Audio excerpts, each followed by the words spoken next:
చూడు బాబు, నువ్వు చాలా లక్కీ.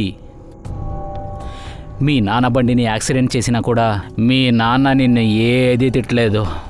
కాకపోతే పోయినసారి డ్రైవర్ వల్ల అన్న బండిలో ఒక చిన్న స్క్రాచ్ అయింది.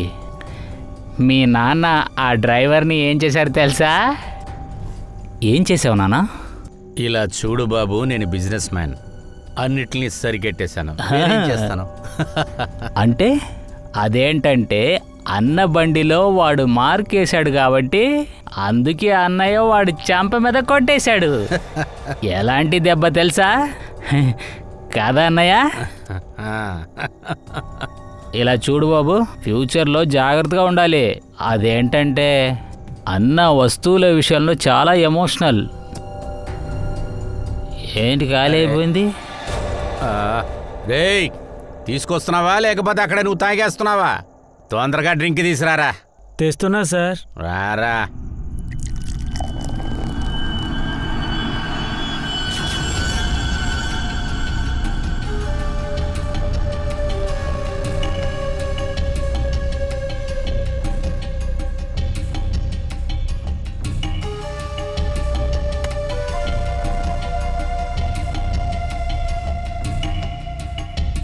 ఏయ్, ఏంటి టెన్షన్లో ఉన్నావు? సరిగ్గా పెట్టు. అరే రే మూర్ఖుడా, ఏంట్రా చేసావు నువ్వు? నేను నిన్ను ఇప్పుడే చంపేస్తాను. ఏ వదిలే వదిలే, కూర్చో కూర్చో.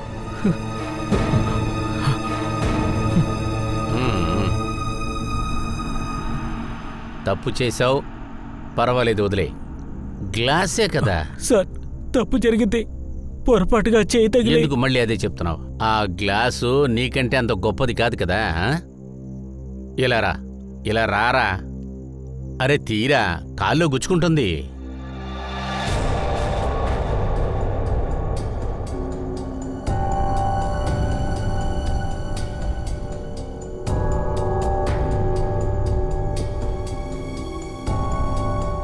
ఇలా చూడు, ఈ గ్లాస్ ఉంది కదా, ఒక బాక్సులో ఒక డజన్ ఉంటాయి.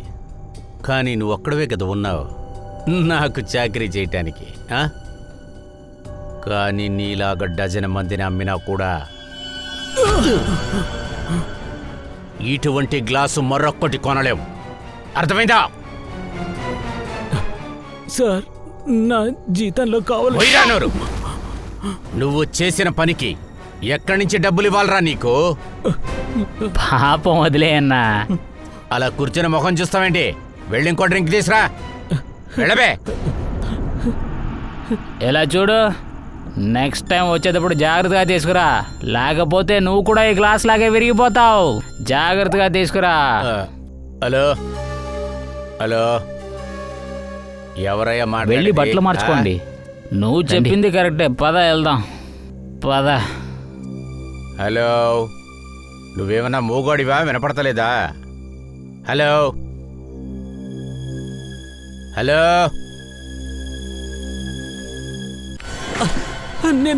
చెప్పరా, ఎందుకురా చంపావు? రేయ్, ఎందుకురా ఇలా చేసావు? నిన్ను ఊరికినే వదలని చంపేస్తానరా నిన్ను. చెప్పరా, ఎందుకురా చంపావు? చెప్పు. నాన్నని ఎందుకురా చంపావు? చెప్పు.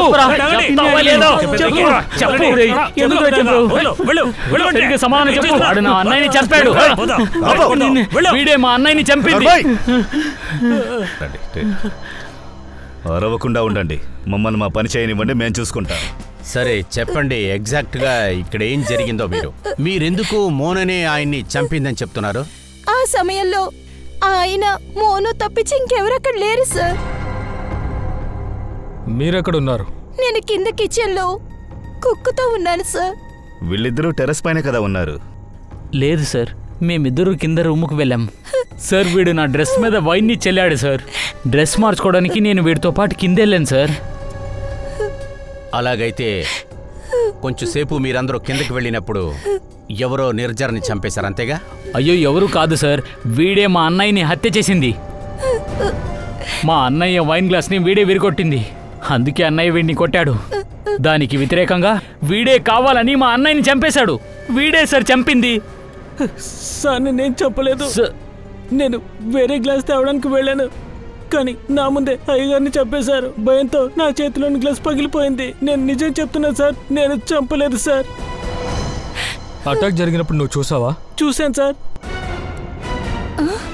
సార్ వీడు చెప్పేది నమ్మకండి, అబద్ధం చెప్తున్నాడు. సార్ నేను చెప్తున్నాను కదా, వీడే హత్య చేసింది. వీడు మొగం చూస్తేనే తెలుస్తుంది. లేదు సార్, నేను హత్య చేయలేదు సార్. ఏమైనా మొదటిసారా నన్ను కొడుతున్నారు? 10 ఏళ్లుగా ఇదే జరుగుతుంది కదా సార్. నేను దెబ్బలు తింటూనే ఉన్నాను. నా తలరాత ఇదే కదా సార్. నాకంత ధైర్యం లేదు సార్. అరే చంపడం మాట అటు ఉంచండి సార్. నేను ఆయన మీద చేయి కూడా వేయలేదు. నేను నిజం చెప్తున్నాను సార్. అయితే మా ఆయన చెప్పింది ఎవరు? ఆ దేవుడు చంపాడు. ఏయ్ ఏమంటున్నావు? దేవుడు చంపాడా? సార్ నేను చెప్తున్నాను కదా, వీడు వాగుతున్నాడని. ఒక్క నిమిషం. దేవుడు చంపారని నువ్వు ఎలా అంటున్నావు? అసలు ఏం చెప్పాలనుకుంటున్నావు? అదేమో నాకు తెలియదు సార్.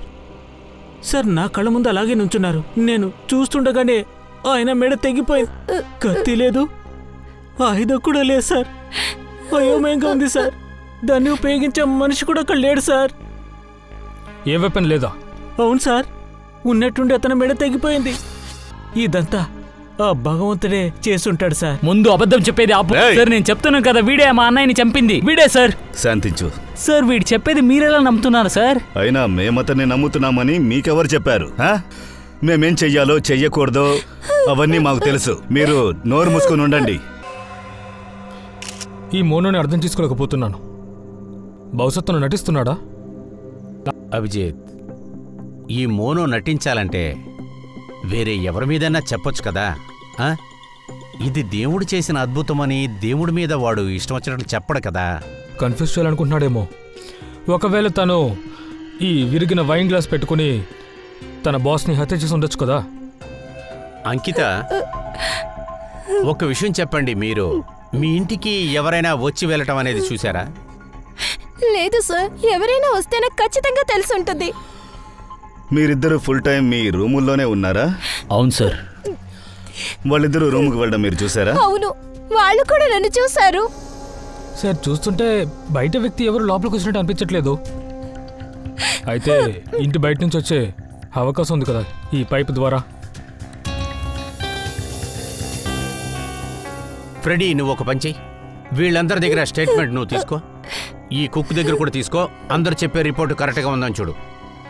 సరే అంకిత గారు, మీరు వెళ్ళి కూర్చోండి. రండి, పదండి. నిర్జల్ మెడ మీద కోయడానికి తప్పకుండా హంతకుడు పక్కకు వచ్చుంటాడుగా. ఎలా వచ్చుంటాడు అనుకుంటున్నారు? సార్, పైప్ మూలంగా ఏసీ మూలంగా పైకి రావచ్చు.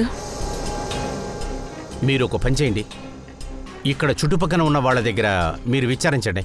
అలాగే పైపులో ఎవరైనా పైకి ఎక్కి రావటం అనేది ఎవరైనా చూసారేమో. సో ఫ్రెడీ, నువ్వు ఒక పని చెయ్యి. ఈ బిల్డింగ్లో ఉన్న సీసీటీవీ ఫుటేజ్ చెక్ చేయి.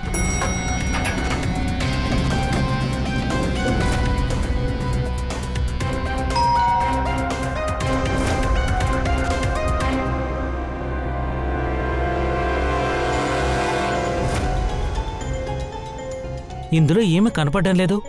హంతకుడు పైకి ఎలా వెళ్ళుంటాడు? ఈ బిల్డింగ్లో మొత్తం 20 ఫ్లోర్లున్నాయి. హంతకుడు 5-10 ఫ్లోర్ల తర్వాత బయట నుంచే పైకి ఎక్కుంటాడు. అయిండొచ్చు సార్. అందువల్ల కెమెరాలో కూడా క్యాప్చర్ అవ్వకుండా ఉండొచ్చు. మీరెవరు? ఇన్స్పెక్టర్ దయా, సిఐడి నుంచి. పక్క బిల్డింగ్లో టెర్రస్ పైన ఒక వ్యక్తిని చంపేశారు. మీరు గాని మీ ఇంట్లో వాళ్ళు గాని ఏదైనా చూశారా అని అడుగుదామని వచ్చాను. లేదు సార్, నేనేం చూడలేదే. కానీ నా కొడుకు బన్నీ అక్కడ ఏదో చూశానని చెప్పాడు. ఏంటి? ఏం చూశాడు? మీరు లోపలికి రండి సార్ ప్లీజ్. ఇలా చూడు. ఏమైంది? ఎవరితను? ఈయన సిఐడి నుంచి వచ్చారు. పక్క బిల్డింగ్ లో ఎవరినో చంపేశారని చెప్తున్నారు. ఏంటి? మీ అబ్బాయి ఏం చూశాడు? సార్, మా అబ్బాయి చెప్పిందంతా వినడానికి విచిత్రంగా ఉంది సార్. అదేంటో చెప్పండి. వాడు చెప్పినప్పుడేమో నేను బాగా తిట్టేశాను. వాడు ఊహించుకొని ఏమో చెప్తున్నాడు అనుకున్నాను. ఏంటి? వాడు ఏం చెప్పాడు? సార్, మా అబ్బాయి ఇదే విధంగానే ఏదో ఒకటి చెప్తూ ఉంటాడు. ఓవర్గా టీవీ చూడడం వల్ల అలా మాట్లాడుతుంటాడు. నేను కూడా ముందు అదొక కథ అనుకున్నాను సార్. నిజంగానే చెప్తున్నాను సార్, ఇవన్నీ నేను టెలిస్కోప్ లో చూశాను. ఆయన చనిపోయారు కదా సార్. అవును బాబు. ఆయన్ని చంపిందెవరో నువ్వు చూసావా? లేదా ఆ బిల్డింగ్ పైకి ఎవరైనా ఎక్కడ చూసావా? ఎవరూ లేరు. ఎవరూ లేదా? మరక్కడ నువ్వు ఎవరిని చూసావు? ఆయన్ని చంపిన వాళ్ళే చూశాను. ఎవరు బాబు అది చేసింది? ఒక పెద్ద బ్యాట్ సార్. బ్యాట అంటే గబ్బిళం కదా? అవును, ఇదంతా నేను టెలిస్కోప్ లోనే చూశాను. ప్రతిరోజు రాత్రి నేను స్టార్స్ ని చూస్తాను. రండి, మీకు చూపిస్తాను. సరే పద చూద్దాం. సార్, నేను అన్ని ఇక్కడి నుంచి చూశాను. ఇక్కడి నుంచా? అవును.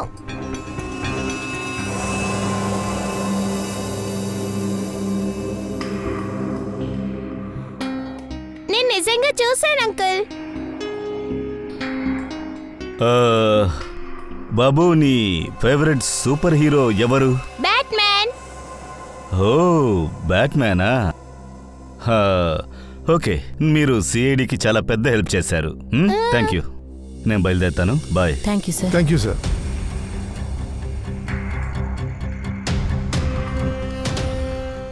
బిల్డింగ్ మొత్తం విచారించాను సార్, డెడ్ ఎండ్. బిల్డింగ్ మీద ఎవరు ఎక్కలేదు, ఎవరు చూడలేదని అంటున్నారు. సీసీటీవీ ఫుటేజ్ కూడా చెక్ చేశాం సార్, ఎవరు మాకు కనిపించలేదు. మనుషులు చూడలేదు, కెమెరాలు కూడా చూడలేదు. ఇతను హంతకుడా లేదంటే మిస్టర్ ఇండియానా? ఫ్రెడీ, ఆ హంతకుడు ఈ గ్లాస్ లాగా ట్రాన్స్పరెంట్గా ఉన్నాడు. మన ప్రశ్నలకంతా ఒకే సమాధానమే. ఈ గ్లాస్. మీ అనుమానం 100% కరెక్ట్ సార్. మోనో విరిగిపోయిన గ్లాస్తో ఇతని మెడని తెగ్గొస్తాడు, అంతేగా? చూస్తుంటే అలాగే కనపడుతుంది, కానీ ఎందుకో తెలియలేదు. నా మనసుకి ఏమనిపిస్తుందంటే మనం అనుకున్నట్లుగా ఈ కేసు అంత సులభం కాదని. ఆటలో అటు పండ్ల ఇతను కూడా. లేదు లేదు, నా ఉద్దేశం అదిగా సార్. నేను ఏం చెప్తున్నాను అంటే, వైన్ గ్లాసు పగిలిన ముక్కలు, అదేవిధంగా ఇతని మెడకైన గాయానుకున్న ముక్కలు, ఈ రెండింటినీ నేను బాగా టెస్ట్ చేసి చూశాను. సరే, రెండు ఒకటే, కానీ డిఫరెంట్గా ఉన్నాయి. సరంగి, ఉన్న ప్రాబ్లమ్స్ చాలు. అదేంటో కరెక్ట్గా చెప్పి తగలడవయ్యా. అరే, విషయం చాలా simple bro. Wine bottle glass తోటి ఇతని మెడని కట్ చేయడం జరగలేదు. వేరే దేంతో? అయితే మరి చూస్తారా? అయితే రండి. ఇదిగో, ఇది వైన్ గ్లాస్ పీస్. నెమ్మదిగా చూడండి. ఇక ఇవేమో అతని మెడని కట్ చేయడానికి ఉపయోగించినవి.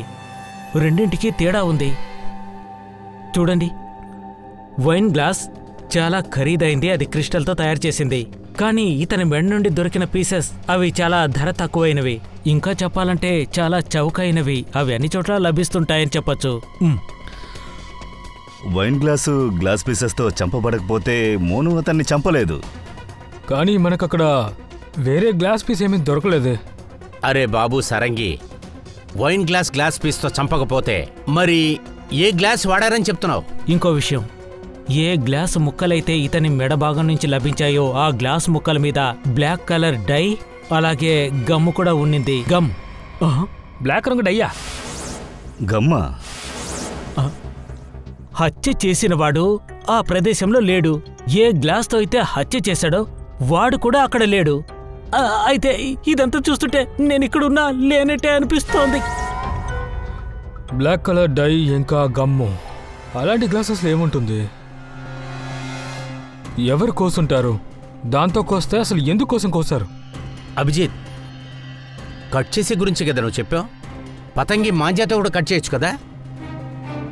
ఏమంటున్నారు? సరంగి, చిన్న వయసులో నువ్వు గాలిపటాలు వదిలేవా లేదా? లేదు లేదు, నేనెప్పుడూ ఆ పని చేయలేదు. అరే వెళ్ళవయ్యా, మేమందరం గాలిపటాలు వదిలేం చిన్నప్పుడు. అవతలవాడి గాలిపటాన్ని కట్ చేశాం కూడా. దారంలో మాంజా వేసి కట్ చేశాం. అందులో గ్లాస్ పీసెస్, మిగతా మెటీరియల్ అంతా వేసి కట్ చేస్తాం. మాంజా వేసుకుంటాం. ఏదో గాలిపటం దారం, అది ఎలా ఆయన మెడపైకొచ్చింది? సార్, ఆ అబ్బాయి బన్నీ, వాడు నాకు చెప్పాడు టెలిస్కోప్లో చాలా పెద్ద బ్యాటు ఒక మనిషిని చంపడం చూశానని చెప్పాడు. బ్యాటా? గబ్బిళమా? సార్, బ్యాట్ లాగా వేరే ఏదైనా వస్తువు ఉండుండొచ్చు కదా. ఏమైంటుంది? అదే గాలిపటం. నల్ల రంగు. అరే అవురయ్యా, గాలిపటమే. వినే ఉంటాంగా, గాలిపటం వదిలినప్పుడు చేయి కోసుకుంటుందని. చేతినే కట్ చేసినప్పుడు మరి మెడని ఎందుకని కట్ చేయదు? అలా అయితే ఎవరో గాలిపటం వదిలి ఇతని గొంతును కోశారు. దయ్యా, మాంజాన్ని పెట్టి ఎందుకు కట్ చేశారయ్యా? అరే, ఎదురులో బిల్డింగ్లో నుంచొని తుపాకీతో కాల్చినా కూడా పెట్టి చచ్చిపోతాడు కదా. మరి మాంజాదారం ఎందుకు వాడుంటారు? మాంజాదారం పెట్టి ఎందుకు చంపారు? అసలు ఆ గాలిపటం వదిలింది ఎవరు? ఈ హత్య చేసింది అభిజిత్. ఈ నిర్జరు హత్య జరిగినప్పుడు ఇక్కడున్నాడు, నిజమే కదా? దాదాపుగా ఇంత హైటే ఉండుంటాడు. ఏ పంకజ్, ఇలా రా. సార్, వాడు గొంతు మీద 2 మార్కులున్నాయి. ఇదిగో ఇలా. ఒకవేళ హంతకుడు గాలిపటాన్ని ఎగరేస్తున్నట్టు అయితే ఈ చుట్టుపక్కల తను ఎక్కడో ఉండాలి కదా? సార్, ఈ మాంజా ఒకే లెవెల్లో ఉండదు, గాల్లో ఊగుతూ ఉంటుంది. అందువల్లే నేను హంతకుడు ఎక్కడ ఉన్నాడని డిసైడ్ చేయలేకపోతున్నాను. వాడు ఎటు పక్కన ఉండుంటాడు? గాలి గురించి చెప్పలేం కదా సార్. గాలి ఇటువైపు వీస్తుంది, అలాగే ఇటువైపు వీస్తుంది. అదే సామెత చెప్తారు కదా సార్, మనసుని గాలిని ఎటువైపు వీస్తుందో ఎవరు చెప్పలేరని. గాలి ఎటువైపు అయితే వేస్తుందో గాలిపటం కూడా అటువైపే కదా వెళ్తుంది. ఎటువైపు అయితే గాలి వేస్తుందో అటువైపే కదా వదులుతారు. నిన్న నైట్ ఎటువైపు వీచింది గాలి? వెంటనే తెలుసుకుందాం. హలో హలో, వెదర్మేనా? అవును. సిఐడిలోంచి ప్రతిభని మాట్లాడుతున్నాను. ఎస్ సార్, చెప్పండి. నాకు ఒక ఇన్ఫర్మేషన్ కావాలి. నిన్న రాత్రి గాలి 1 గంటకి ఎటు పక్కన వీసింది, అదే ఏ డైరెక్షన్లో అని చెప్పి. సార్, నిన్న రాత్రి 1 o'clock సౌత్ ఈస్ట్ పక్కన గాలి వీచింది sir. Okay, thank you. South east side గాలి వీచిందంట. గాలి సౌత్ నుండి వస్తే మరి హంతకుడు సౌత్లోనే కదా ఉండాలి, ఇటువైపు. ఇప్పుడు కూడా గాలి సౌత్ వైపే వస్తోంది. సౌత్ అంటే ఇటువైపే ఉండాలి, ఈ 3 బిల్డింగ్లో ఒకటి. ఈ నిర్జర్గా మెడ మీద గాయం ఉంది కదా, ఆ గాయం చాలా వెర్టికల్గా ఉంది కదా. ఇదిగో ఈ విధంగా. దీనికి ఒకే ఒక డైరెక్షనే ఉంది, అదేంటంటే మాంజా కింద నుంచి పైకొచ్చిందనే అర్థం. సార్, అయితే గాలిపటం ఎత్తిన చేత వదిలేరో అది ఈ బిల్డింగ్ కంటే పొట్టి బిల్డింగ్ ఉంటుందా? అవును పంకజ్, ఎగ్జాక్ట్లీ. చిన్న బిల్డింగ్ అయితే సార్ అదే సార్, అదిగో 1, 2, ఆ 3వ బిల్డింగ్. సౌత్ ఈస్ట్ అంటే సార్ ఆ బిల్డింగ్ మన్విహార్. ఖచ్చితంగా హంతకుడు ఆ బిల్డింగ్లోనే ఉండుండాలి, మన్విహార్లో. కానీ సార్, ఎలా కన్ఫర్మ్ చేస్తాము? గాలిపటం వదిలి చూద్దాం. గాలిపటం వదిలే? అవును అభిజిత్. సరే, నాకు ఒక విషయం చెప్పండి, మీకెవరెవరికైతే గాలిపటం వదలడం తెలుసో చెప్పండి. సార్ నాకు తెలుసు సార్. సార్, నేను కూడా గాలిపటం వదులుతాను. నిజంగా? కానీ ఈసారి కాదు. ఈసారి గాలిపటం నేనే వదులుతా. ప్రతిసారి ఎంజాయ్ చేసేది మీరే కదయ్యా. అలాగైతే సార్, మీరు గాలిపటం ఎగిరేసి పంకజ్ని ఇరగదీస్తారా ఏంటి? తను అసలు ఏం మాట్లాడుతున్నారు సార్? అసలు నువ్వెందుకు టెన్షన్ అవుతున్నావు? నువ్వు ఒక సిఐడి ఆఫీసర్ అయ్యా, చావుకు భయపడతావేంటి? మన దేశం కోసం, మన ప్రజల కోసం ప్రాణాలు వదులుకుంటానికి సిద్ధంగా ఉండేవాడే సిఐడి. అదే గాలిపటంతో తల తెగిపోవచ్చు కదా. ఏం మాట్లాడుతున్నా సార్? సార్, అరే పర్వాలేదు నుంచో సార్. అరే పర్వాలేదులే సార్, ప్లీజ్ సార్. సరే రారా.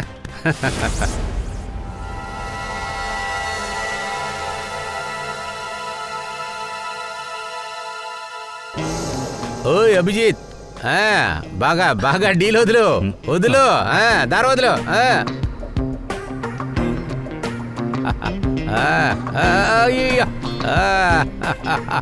భలే సార్, భలే.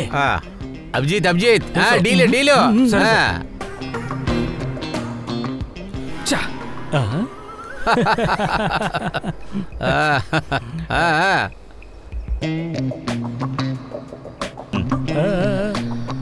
అయ్య బాబోయ్. అరే భలే సార్, భలే. ఇప్పుడు మీరు ఆ గాలిపటాన్ని ఆ బిల్డింగ్ వరకు తీసుకువెళ్ళండి, మన అనుమానం తీరిపోతుంది.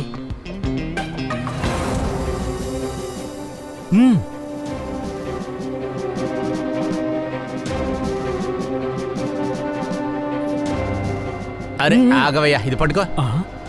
దానికి ఛాన్స్ లేదయ్యా, ఎంత కష్టపడాల్సి వస్తుంది. గాలి వచ్చే దారి, యాంగిల్. సార్, మీ వల్లే అవ్వట్లేదంటే ఇది పాసిబుల్ అని నాకు అనిపించట్లేదు సార్. సరంకి చెప్పింది కూడా నిజమే కదా, మెడ గాంజతోనే కోయబడింది. ఒకవేళ దారం లేకుండా పట్టం లేకపోతే? ఈ నిర్జన్ కేసుని వేరే విధంగా ఏదో సాల్వ్ చేయాలి. వేరే విధంగానా? నిర్జన్ చనిపోతే ఎవరికి ఎక్కువగా ప్రాఫిట్టో వాళ్ళని మనం కనిపెట్టాలి.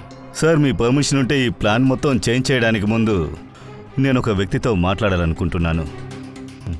ఎవరి దగ్గర? పేరు తెలీదు, వెతకాలి.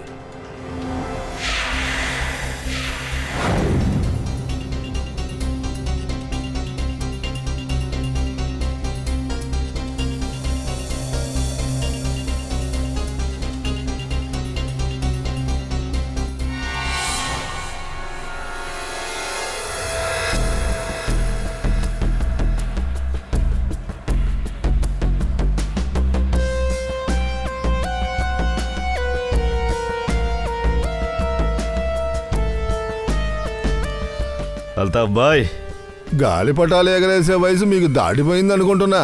ఏ గాలిపటం వదలడానికి పేరు గోత్రం చెప్పాలా? మీరు తెలుసుకోవాలనుకుంటే నేను చెప్తాను. నేను ఇన్స్పెక్టర్ దయా, సిఐడి నుంచి. ఒక కేసుకు సంబంధించి మీ దగ్గర విచారించడానికి వచ్చాను. చెప్పండి. సరే అల్తాఫ్ అన్న, చెప్పండి, ఇలాంటి మాంజాను ఉపయోగించి ఎవరి ప్రాణాలైనా తీయగలమా? అంటే గొంతు కోయగలమా? అరే ఏం చెప్తున్నారు సార్? ఇదే నాకు అన్నం పెడుతుంది. నా కుటుంబాన్ని కాపాడుకోవడానికే ఇది చేస్తున్నాను కానీ ఎవరిని చంపడానికి కాదు. అల్తాఫ్ అన్న, దిగులు పడకండి, ఇది కేవలం విచారణ మాత్రమే. నేను ఈ బజార్ మొత్తం విచారించి చూశాను. గాలిపటం, మాంజా వీటి గురించి మంచి ఇన్ఫర్మేషన్ మీ దగ్గరే దొరుకుతుందని చెప్పారు. నా ప్రశ్నలకి సమాధానం చెప్తారా? చాలాసార్లు విన్నాను, పేపర్లో కూడా చదివాను. ఈ మాంజా వల్ల చాలా మందికి గాయాలయ్యాయని. ఒకవేళ మాంజాని చాలా వేగంగా పంపేటప్పుడు ప్రాణం పోయే అవకాశం ఉందా? సార్, గత కొన్నేళ్లుగా చాలా కేసులు వచ్చాయి. మాంజాని చాలా వేగంగా వదలలేము. దీన్ని చూడండి, ఇటువంటిదే తయారు చేస్తున్నారు, నైలాన్తో. గ్లాస్ లేదు, చాలా చీపుగానే ఉంటుంది. గాలిపటాలు సరదాగా ఎగరేసుకోవచ్చు. గ్లాసును ఉపయోగించి మాంజాని వేగంగా పంపించే వాళ్ళు ఉంటారు కదా, తీసుకోవడానికి కూడా ఎవరైనా ఉంటారు కదా. మీకు తెలియకుండా చాలా పనులు చేస్తున్నారు కదా. నాకు అలా అనిపించట్లేదు సార్. ఈ మాంజా చేసినాడు ఒక్కడై ఉండడు కదా. ఒకవేళ వాడే చేసినా కూడా గ్లాస్ పౌడర్ను కూడా వాడే తయారు చేసి ఉంటాడు కదా. వాడే దాన్ని అప్లై చేసి ఉండాలి. చాలా జాగ్రత్తగా చేయాల్సిన పనేది. అందులో ఏళ్ళు కూడా కట్ అయిపోతాయి. 30 సంవత్సరాల క్రితం మా ఊర్లో ఇటువంటి వేగమైన మాంజాలు చేసేవాళ్ళం. కానీ ఈ కాలంలో పిల్లల దగ్గర టైము లేదు, ఓర్పు లేదు. ఈ కాలం పిల్లలు చేయరు. ఒకవేళ ఆ హంతకుడు మీ వయసు వాడై ఉంటే? సరే చెప్పండి, ఇలాంటి మాంజా చేయడానికి ఎలాంటి వస్తువులు ఉపయోగిస్తున్నారు? ఏ మెటీరియల్ అయినా ఉపయోగిస్తాం. ఇదిగో ఇది ఉంది చూసారా, ఇది చాలా చీప్ అయిన మెటీరియల్. బల్బ్ పీసెస్ తో కూడా చేస్తారు. ట్యూబ్లైట్ ను కూడా పగలగొట్టి దీని మీద వేయొచ్చు, బాగా పొడి చేసి. గ్లాసును బట్టి తెలుసుకోవడం చాలా కష్టం. సరే అల్తాఫ్ అన్న, ఒకవేళ మీరు దీన్ని చేయాలనుకుంటే దేంతో చేస్తారు? ప్రపంచంలో చాలా తక్కువ మంది దగ్గరే ఇది తయారు చేసే స్కిల్స్ ఉన్నాయి. నాకు తెలుసు అల్తాఫ్ అన్న, అందుకే కదా మిమ్మల్ని వెతుక్కుంటూ వచ్చాం. చాలా కష్టం బాబు ఇదంతా. గాలిపటాన్ని ఎటు వదులుతున్నామో చూసుకోవాలి, ఎటు పంపాలి, గాలి యొక్క వేగం, ఇవన్నీ కూడా తెలుసుకొని ఉండాలి మనం. అప్పుడే సరిగ్గా గురి పెట్టగలం. చాలా థ్యాంక్స్, చాలా చాలా థ్యాంక్స్. సార్, సార్, నిర్జల్ మర్డర్ కేసులో నా సస్పెక్ట్స్ ఉన్న లిస్ట్ ఇది. వీడికి ఇంతమంది విరోధులు ఉన్నారా? సార్, మనసాక్షి లేని, జాలి లేని బిజినెస్ మ్యాన్ సార్ వాడు. చాలా మందిని మోసం చేశాడు సార్. ఇందులో ఎవరైనా కక్ష సాధించుండొచ్చు. పాసిబులే సార్. సార్, ఇవన్నీ నిర్జర్ పైనున్న కేసులు సార్. ఇందులో దాదాపుగా అతని పాత ఎంప్లాయీస్ ఇచ్చినవే సార్. వాళ్ళంతా ఏమంటున్నారంటే అతను సరిగ్గా శాలరీస్ ఇచ్చేవాడు కాదట. అసలు నమ్మలేకపోతున్నావయ్యా, ఇంత పెద్ద బిజినెస్ మ్యాన్ వాళ్ళ వర్కర్స్కి జీతాలు ఇవ్వలేదా? ఎందుకు బిజినెస్ లాస్లో నడుస్తుందా? అలాంటిదేం లేదు సార్. అతని తమ్ముడు ఏం చెప్పాడంటే కంపెనీలో ఉన్న 300 ఎంప్లాయీస్కి శాలరీ ఇవ్వలేదట. అందుకనే నిర్జర్ తనకు తానుగా కోర్టులో దివాలా కేసు వేశాట. అద్దరు కొడుతున్నాడుగా, భయంకరమైన ఫ్రాడ్. అందరికీ అబద్ధాలు చెప్పాడు. అది కాకుండా అందరికీ నష్టాల్లో ఉన్నానని చెప్పాడు. ఎంప్లాయీస్కి ఇవ్వాల్సిన డబ్బు మొత్తం మింగాడు. జాలీగా ఉన్నాడు. లోకానికి సంబంధించి దివాలియా బిజినెస్ మ్యాన్. ఇంత దుర్మార్గుడు ఉండాల్సింది జైల్లో సార్. అదే కదా, వీడు జైల్లోనే ఉండుండాలి. ఏదో ఒక తప్పు జరిగింది అభిజిత్, ఏదో ఒక తప్పు జరిగింది. ఇన్ని ఫ్రాడ్లు చేసినా కూడా వీడెందుకు ఇలా బయట ఉన్నాడు? వీడెందుకు జైలుకి వెళ్ళలేదంటావు? పంకజ్, వీడి పోలీస్ రికార్డ్ చెక్ చేయి.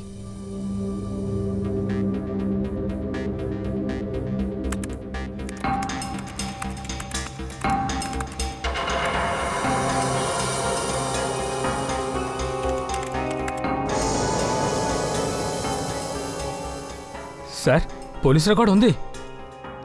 ఏంటది? 5 ఏళ్లకు ముందు నిర్జహర్ని కస్టడీలోకి తీసుకున్నారు. అదే కదా. కానీ సార్, జస్ట్ 1 అవర్కి తీసుకున్నారు. ఏంటి, ఓన్లీ గంట సేపటికా? ఆశ్చర్యంగా ఉంది సార్. ఒక గంట కోసం ఎవరైనా జైలుకు వెళ్తారా? అంత పెద్ద ఫ్రాడ్ గంటగా జైలుకు వెళ్ళాడా? అరే, ఇతను ఫ్రాడ్ కోసం లోపలికి వెళ్ళలేదు, హిట్ అండ్ రన్ కేసు కోసం వెళ్ళాడు. ఎవరిని గుద్దాడు? ఇందులో పెద్దగా డీటెయిల్స్ ఏమీ లేవు. అరెస్టింగ్ ఆఫీసర్ ఎవరో చూడు. ఇన్స్పెక్టర్ రాణి, వర్సోవా పోలీస్ స్టేషన్. ఎలా ఉన్నారు రాణి సార్? బాగున్నానండి, చెప్పండి. సార్ ఒకసారి ఈ ఫోటో చూడండి. ఇతని పేరు నిర్జర్. ఇంకా 5 ఏళ్ల క్రితం ఒక కేసు కోసం ఇతన్ని అరెస్ట్ చేశారు. నాకు గుర్తున్నాడు. వీడిని నేను హిట్ అండ్ రన్ కేసులో అరెస్ట్ చేశా. యాక్సిడెంటా? ఎవరికి యాక్సిడెంట్ అయింది? ఎవరో చిన్న పిల్లాడి యాక్సిడెంట్. ఆ తర్వాతే తెలిసింది ఆ పిల్లాడి తప్పని. పిల్లాడి తప్ప? పిల్లాడు తెలియకుండా కారు మీద వచ్చి పడిపోయాడు, అందువల్ల జరిగింది అది. అలాగా? పిల్లోడు పరిగెత్తుకుంటూ వచ్చాడా? సరే, అసలు ఏమైంది? ఎవరైనా ఆ పిల్లాడిని తరుముకుంటూ వచ్చా లేదంటే సడన్ గా వచ్చిందా? సార్, గాలిపటం వెనకాల. గాలిపటమా? అవును సార్, గాలిపటాన్ని పైన చూస్తూ అలా వచ్చేసాడు రోడ్డుకి. వాడు ఎప్పుడొచ్చాడో వాడికే తెలియలేదు. మీకు జ్ఞాపక శక్తి ఎక్కువ సార్. ఇన్నేళ్ళైనా మీకు ఇంకా నిర్జర్ కేసు గురించి బాగానే గుర్తుంది. ఇటువంటి మనసాక్షి లేని మనిషిని ఎలా మర్చిపోమంటారు? మనస్సాక్షి లేదా? ఎందుకు? యాక్సిడెంట్లో వాడి తప్పు లేదని నేను ఒప్పుకుంటా. అట్లీస్ట్ ఆ బిడ్డ పరిస్థితి ఏంటో వాడు తెలుసుకోవాలి కదా. వాడికి టైంకి మీటింగ్కి వెళ్ళడమే చాలా ముఖ్యమైపోయింది సార్. ఆ బిడ్డ నాన్న నాకు ఇప్పుడు గుర్తున్నాడు సార్. ఎందుకు? అతను ఏమైనా చేశారా? ఏమీ లేదు సార్. ఏం చేయలేదా? అంటే వాడు ఏమీ చేయలేదు, అదే గుర్తుంది. వాడు ఏమీ అడగలేదు, అదే గుర్తుంది. నిర్జర్ని మేము రిలీజ్ చేస్తున్నాం అని తెలిసినప్పుడు ఏదీ జరగనట్టుగానే వాడు పోలీస్ స్టేషన్ ముందు నిలబడున్నాడు. ఆ తర్వాత వాడే వెళ్ళిపోయాడు. అతని ఫోటో ఏమైనా మీ దగ్గర ఉందా? సార్, అది open and shut case sir. Accident నిరూపణ అయినందువల్ల ఇన్వెస్టిగేషన్ ఇంకేమీ చేయలేదు. అలాగా? అట్లీస్ట్ మీరు పేరైనా రాసుంటారు కదా?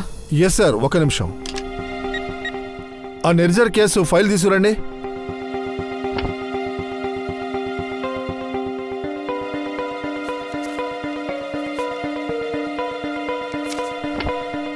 సార్, ఇదిగో చూడండి. పిల్లాడి father name, phone number, address కూడా ఉంది. పవన్ కుమార్, శంకర్ నగర్. ఫ్రెడీ, త్వరగా ఈ అడ్రస్, ఫోన్ నెంబర్ని నోట్ చేసుకో.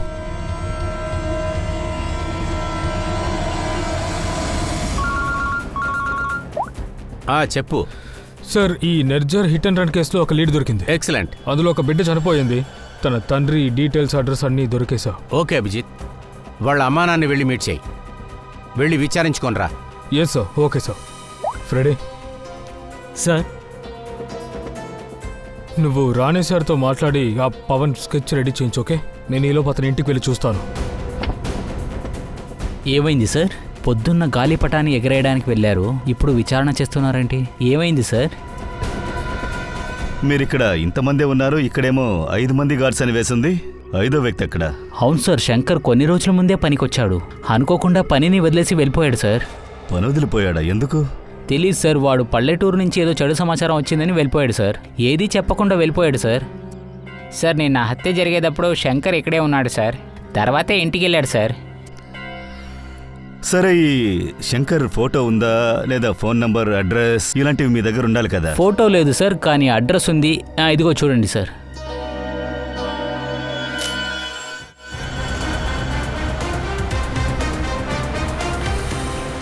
అడ్రస్ దొరికింది సార్. నాకు తెలిసి ఈ అడ్రస్ ఫేక్ అయి ఉండొచ్చని అనిపిస్తోంది. శంకరే హత్య చేశాడు సార్, అందుకే దాక్కున్నాడు. కానీ వాడు ఎందుకు హత్య చేశాడో ఆ మోటివే నాకు అర్థం కావట్లేదు. సార్, ఈ పవన్ కుమార్ ఇల్లు కూడా లాక్ చేసి ఉంది. చుట్టుపక్కల ఉన్న వాళ్ళు ఏమంటున్నారంటే బిడ్డ చనిపోయిన 3-4 సంవత్సరాల తర్వాత బిడ్డ వాళ్ళ తల్లి దాన్ని తలుచుకునే సూసైడ్ చేసుకున్నారంట. సరే, మరి ఆ పవన్ ఏం చేస్తున్నాడు? సార్, తను 3-4 ఏళ్ళకు ముందే ఇల్లు వదిలి వెళ్ళిపోయాడంట. దాని తర్వాత ఇంటికి రాలేదంట. నాకు తన మీద అనుమానంగా ఉంది సార్. ఒక్క విషయం అభిజిత్, ఈ పవన్ అనేవాడు 3 సంవత్సరాల క్రితం ఇల్లు వదిలి వెళ్ళిపోయాడు. హఠాత్తుగా మళ్ళీ వాడు ఎలా తిరిగి వచ్చాడు? పగ తెచ్చుకుంటానికా? ఈ 3 సంవత్సరాలుగా వాడు ఏం చేస్తున్నాడు? సార్, ఒక నిమిషం సార్, ఒక నిమిషం. అభిజిత్, ఈ పవన్ ఎన్నేళ్ల ముందు నుంచి కనిపించలేదని చెప్పావు? అదే 3 సంవత్సరాలకు ముందు. ఎందుకు? 3 ఏళ్ల క్రితం నుంచా? ఆ పవన్ కుమార్ స్కెచ్ గీయాలనుకున్నారు, రెడీయేనా? విచారిస్తాను.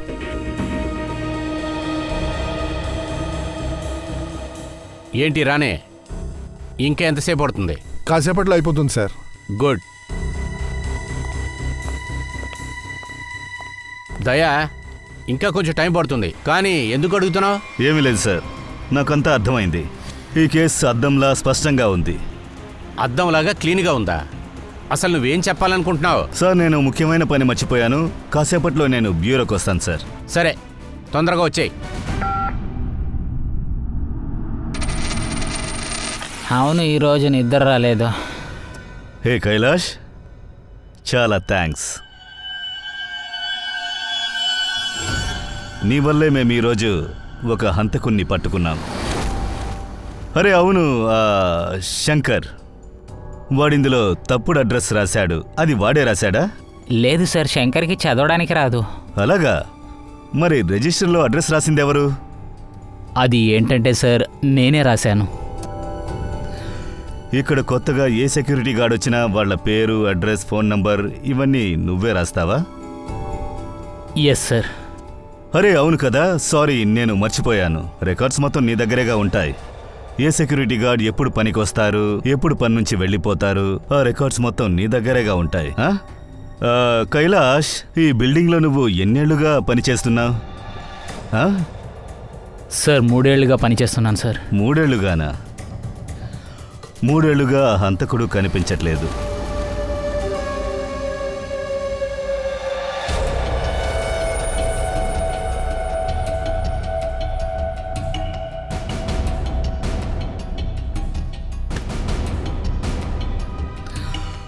మిర్జాని హత్య చేసిన నేరానికి నేను నిన్ను అరెస్ట్ చేస్తున్నాను.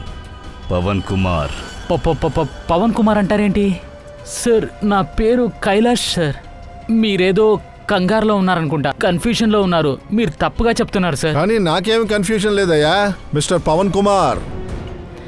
అరే ఏంటి సార్ ఇది? మీకు హత్య చేసిన క్రిమినల్ దొరకలేదంటే నా అలాంటి పేదోడిని ఇరికిస్తారా?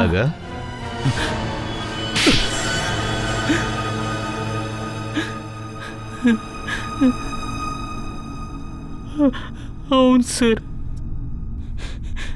నేనే వాడిని చంపాను. వాడు నా కొడుకుని చంపాడు సార్. నా కొడుకు సంచిత్ని బండి గుద్ది చంపేశాడు. ఇప్పుడు నా పెళ్ళాం నా కొడుకుని మర్చిపోలేకపోతుంది. మరి ఏం చేయాలి సార్? తను సూసైడ్ చేసుకుంది. నిర్జర్ నా కొడుకుని మాత్రమే చంపలేదు సార్, వాడు ఇద్దరిని చంపేశాడు. వాడు ప్రాణాలతో ఉండడానికి ఎలాంటి అర్హత లేదు సార్. ఇలాంటి నీచుడు ఈ సమాజంలో చనిపోయేదే చాలా మంచిది. పవన్, నిర్జర్ మంచివాడు కాదనే విషయం మాకు తెలుసు. వాడు నీ బిడ్డని కావాలని చంపలేదు కదా. ఇందులో తప్పు అంతా మీ బిడ్డదే. వాడే గాలిపటం వదులుకుంటా వచ్చి నిర్జర్ బండికి ఎదురుగా పడిపోయాడు. తప్పు నాదే. నేనే వాడికి గాలిపటాన్ని ఎగిరేది నేర్పించాను. అన్ని విషయాలు. వాడికి గాలిపట ఎగిరేదంటే చాలా ఇష్టం. గాలిపట వెనకాలే వెళ్తాడు. ఒకవేళ ఆ రోజు వాడిని ఆపుంటే బాగుండేది. చూడు, నీ బాధ మాకు అర్థమవుతోంది. కానీ నువ్వు ఒక విషయాన్ని అర్థం చేసుకోవాలి, అదొక యాక్సిడెంట్. యాక్సిడెంటే అది. కానీ యాక్సిడెంట్ తర్వాత నా కొడుకుని కాపాడు ఉండొచ్చు కదా. నువ్వేమంటున్నావు? పోలీస్ వాడిని రిలీజ్ చేసేటప్పుడు అట్లీస్ట్ ఆ పిల్లాన్ని హాస్పిటల్కైనా తీసుకెళ్ళి ఉండొచ్చు కదా సార్. ఆ కుర్రోడు పరిస్థితి చూశారు కదా, రక్తం కారుతుంది. నా బండి సీటు నాశనం అయిందంటే దానికి ఎవరో డబ్బులు ఇస్తారు. నేను అప్పుడే నిర్ణయించాను సార్. ఎలాంటి గాలిపటం వల్ల నా కొడుకు ప్రాణం పోయిందో వాడు కూడా గాలిపటంలోనే చావాలని నిర్ణయించాను. దానివల్లే వాడు చావాలి. అందుకే నువ్వు మన్విహార్ బిల్డింగ్లో పనిచేయడం మొదలుపెట్టావన్నమాట, సులభంగా కక్ష సాధించచ్చు అని. మన్విహార్ బిల్డింగ్లో ఎంత దొంగతనం జరిగిందో అదంతా నేనే చేశాను. అప్పుడే మేడపైన వెళ్ళే అవకాశం ఎవరికీ దొరకదని దాని తర్వాత గాలిపటాన్ని ఎగిరేది ప్రాక్టీస్ చేసుకున్నాను. నిర్జన్ని ప్రతిరోజు వాచ్ చేశాను. వాడు మేడపైన ఎప్పుడొస్తాడో, ఎంతసేపు ఉంటాడని నాకు తెలుసు. ఏ కార్నర్కి వెళ్తే వాడు ఫోన్ నెట్వర్క్ దొరుకుతుందని. వాడెప్పుడూ మాట్లాడడానికి అక్కడే వస్తాడు సార్. నేను నిర్ణయించాను వాడిని అక్కడే చంపాలని. వాడిని చంపడానికి నేను గాలిపటాన్ని తయారు చేశాను. నల్లని గాలిపటాన్ని రెడీ చేశాను. నేను రెడీగా ఉన్నాను. కానీ గాలి వీచే మార్గం, స్పీడ్ కోసం వెయిట్ చేశాను. ఒకరోజు దేవుడే నా ఆశని నెరవేరించాడు. అంతా కరెక్ట్గా జరిగింది. నేను నిర్జర్ మొబైల్కి కాల్ చేశాను. పటాన్ని ఎగిరేశాను. వాడు గొంతుని కట్ చేశాను. ఏ మాంజాదారంతో నీకు న్యాయం దొరకాలని ఆశపడ్డావో ఆ మాంజాదారమే నీ జీవితాన్ని మార్చి పడేసింది. నీకు భయంకరమైన శిక్ష పడుతుంది. హాయ్ బన్నీ, ఇది నీకు. ఇది ఎందుకని? కేస్ సాల్వ్ చేయడానికి మాకు హెల్ప్ చేసినందుకు మా తరఫున ఒక థ్యాంక్ యూ గిఫ్ట్. కానీ గాలిపటం వదిలేటప్పుడు చాలా జాగ్రత్తగా ఉండాలి. అమ్మా నాన్నతో ఉన్నప్పుడు మాత్రమే గాలిపటం వదలాలి. నువ్వెలా టెలిస్కోప్లో స్టార్స్ని చూస్తావో అలా నువ్వు ఈ గాలిపటాన్ని వదిలేటప్పుడు దాన్ని నేను చూస్తాను. తప్పకుండా ప్రామిస్.